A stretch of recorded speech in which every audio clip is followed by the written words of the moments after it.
L'urbanisme favorable à la santé, c'est quand même, on va dire, un concept qu'il faut expliciter.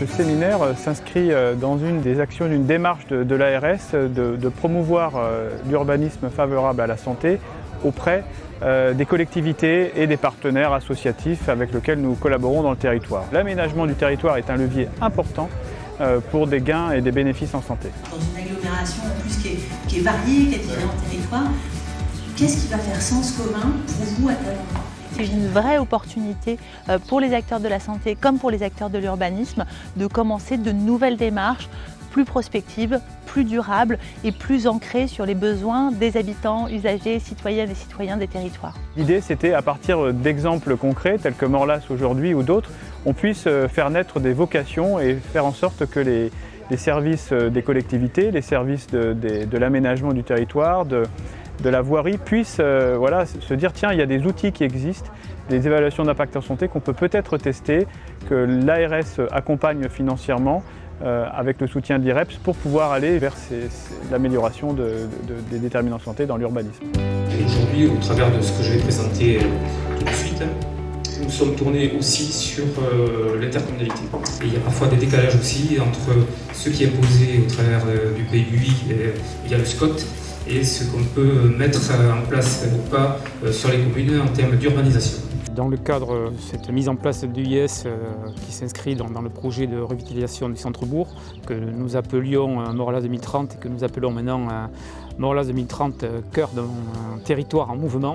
Donc il s'est agi de prendre en considération toutes les problématiques liées à la santé. Donc ça a été l'objet d'une découverte un peu pour nous dans un premier temps. Et ensuite, donc, on a essayé, au titre d'échange avec des partenaires, avec des habitants, avec des commerçants, de mettre en place ces critères d'impact sur la santé au travers des aménagements futurs de notre ville. Parmi les éléments de l'UIS et recommandations, celles qu'on peut retenir, c'est celles qui ont trait au cheminement doux. Alors c'est vrai qu'on a une commune qui est équipée, il y a pas mal de réseaux, mais qui est de chemins, de voies praticables par les piétons ou par les vélos, et qui ne sont pas utilisées ou pas suffisamment développées. Et c'est vrai que ça, c'est une recommandation fondamentale qu'on prend vraiment en considération dans notre réflexion sur les aménagements futurs. L'urbanisme favorable à la santé, c'est quand même, on va dire, un concept qu'il faut expliciter. Ça nous semblait important vraiment qu'il y ait un moment d'échange avec des gens qui connaissent le sujet et qui aussi ont eu l'occasion de le pratiquer, comme c'était le cas avec le maire de Morlas qui nous a présenté son expérience.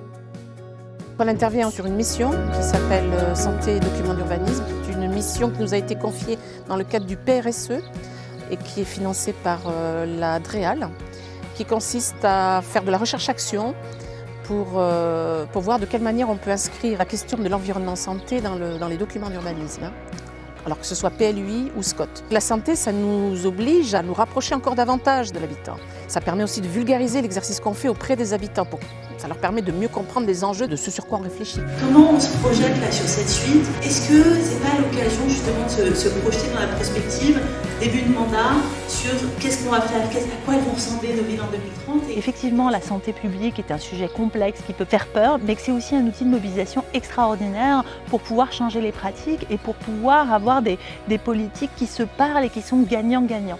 J'avais vraiment envie de leur dire à quel point tout le monde, pas que le secteur de la santé, pas que l'urbanisme, mais l'ensemble des politiques publiques d'une ville peuvent s'irriguer et grandir à travers une approche de la santé dans toutes les politiques, du bien-être dans toutes les politiques.